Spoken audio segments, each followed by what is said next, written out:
Commonwealth is a values-based and a values-driven organization, and all of the members have shared values of democracy, of human rights, of rule of law, and freedom of expression.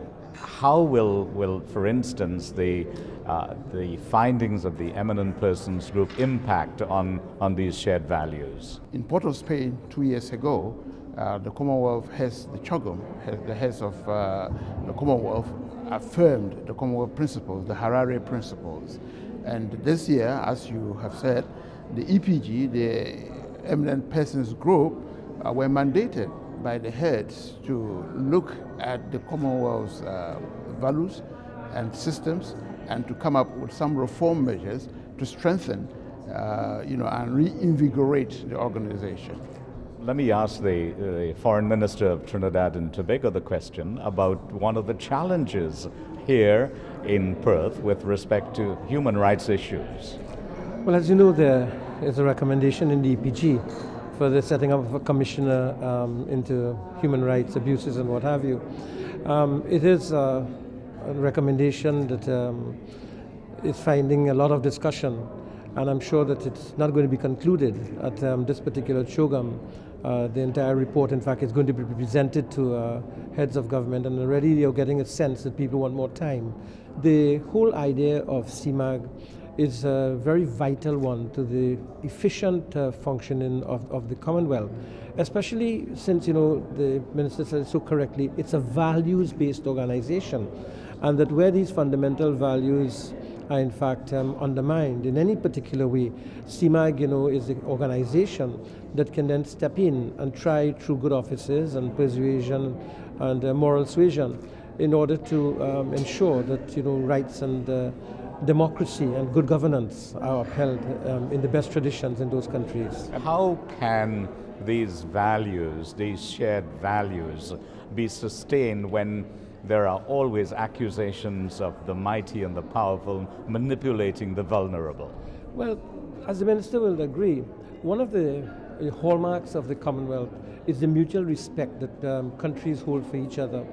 And remember, we share so many common traditions and cultures and experiences that you'll be surprised at the extent to which this mutual respect and regard for each other exists.